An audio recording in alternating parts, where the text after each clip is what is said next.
From the Northeast Georgia Health System studio in downtown Gainesville on AM 550 and FM 102.9 WDUN.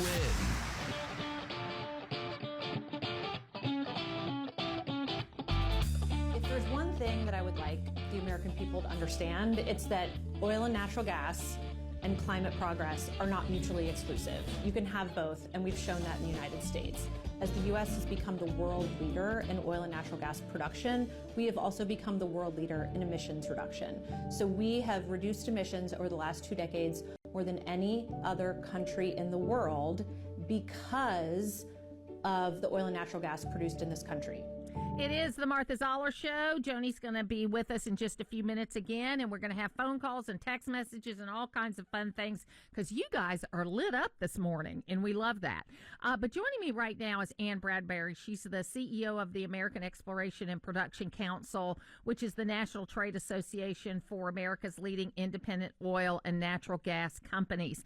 And this is important because if you listen to President Trump, and even if you listen to some degree, Vice President Harris, everybody's talking about energy. Everybody's talking about how to produce energy. Everybody's talking about, that particular issue. And especially if you listen to President Trump, every question he gets back asked about the economy, he goes back to increasing energy production, us doing it ourselves. We do it cleaner, we do it cheaper, we do it better than anybody else in the world, and we should be masters of our own energy. So, Ann Bradbury, thank you so much for being with us today. How are you? Martha, it's great to be with you. Thank you for having me. So, it is one of those things that while I'm certainly a conservative, I'm a conservationist, I want things to be done as clean as possible. If you look at what we are doing in some ways, which is pushing production out of our own country and into other places, India and China are never going to follow the kind of rules that we follow. Okay, I hope they will someday, but they're not. We would do it better than anybody else in the world, whether it's coal, and I know coal's a dirty word, but we burn it cleaner. We do everything else. So give us an update of where we are on production and costs and the kinds of things that people care about in this election.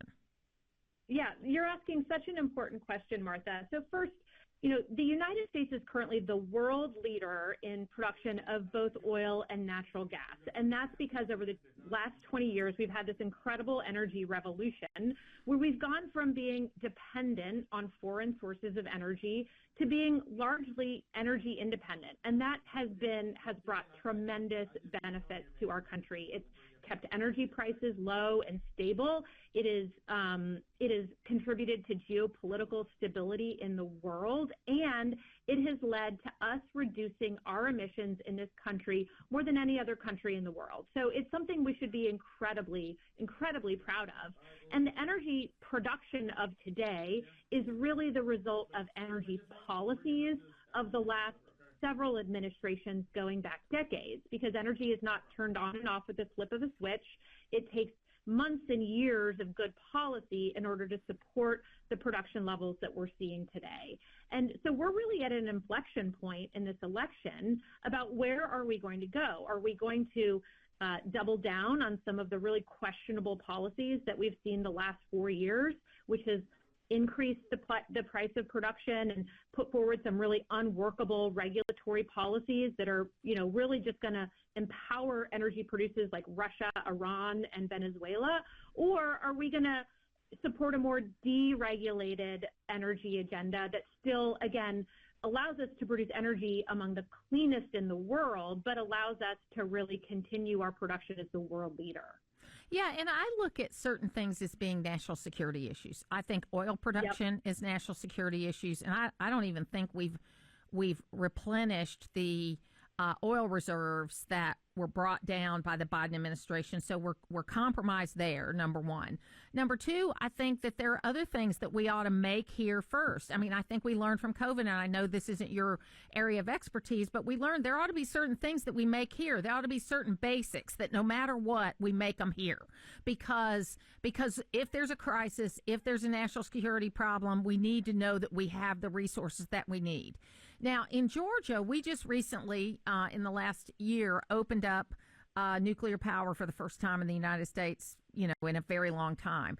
And so and it looks like there'll be some expansion on that over time. I mean, there'll be another couple reactors. I personally believe that, we need to do more nuclear, not less, but that's another discussion.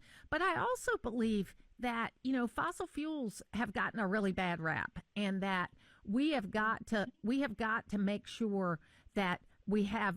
I'm an all-in kind of person. I want to do every kind of energy that's possible, but I want to make sure our national security is tight as far as energy production is concerned.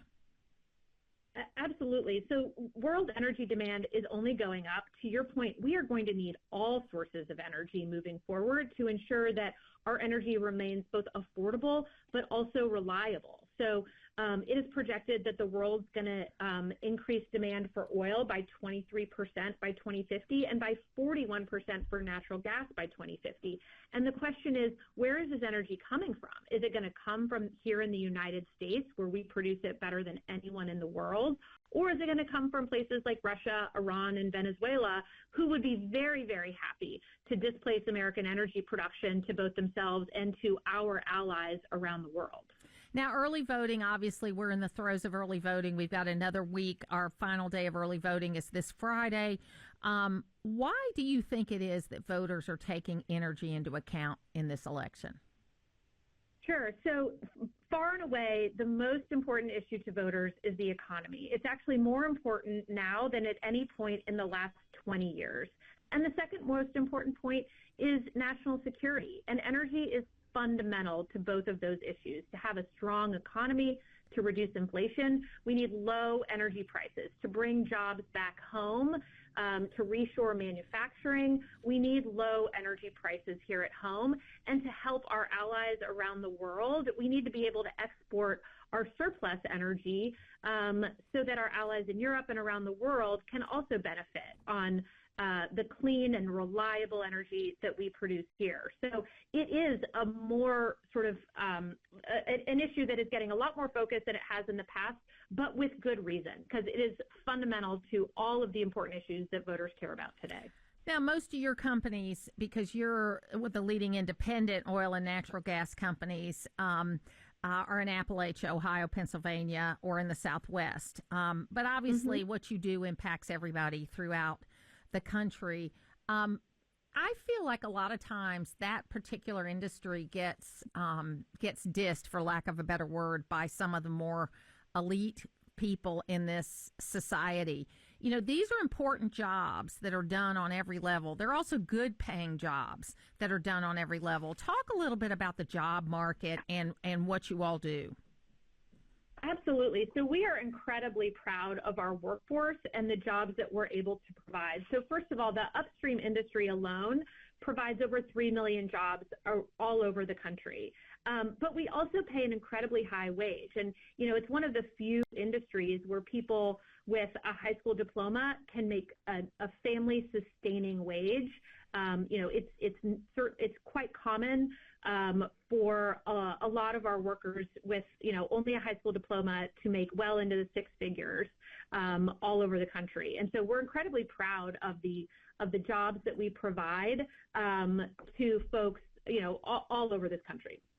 Yeah, it's funny. My son's brother-in-law is a helicopter pilot down in Louisiana, where he works for one of the oil companies, where he gets the people back and forth to the rigs, because the rigs, like, they go out to the rigs and they work for, I don't know, weeks or months, and then come back, and he does all the back and forth. So I've gotten to be able to see a little different. I've always been really interested in this industry because it's the core of everything, right? The cost of energy is the core of everything. But it's been very interesting to see that side of it, where you see the people that are really changing their lifestyle in order to support their families in very high-tech and important jobs. It's an incredibly high-tech industry. It's also an incredibly physically demanding industry. So, these guys are out in North Dakota in sub-zero weather, and they're in the Permian and when it's 110, working incredibly hard to ensure that we have affordable and reliable every day as Americans. And it's something that, I always, appreciate the opportunity to take a minute and to, salute and thank our energy workers around the country who are able to ensure the quality of life that we enjoy every day as Americans. Ann Bradbury, CEO of the American Exploration and Production Council. Thank you so much for being with us today. Thanks, Martha. It was a pleasure. It was a pleasure. It's an important issue, folks. If you want to vote on anything, vote on energy.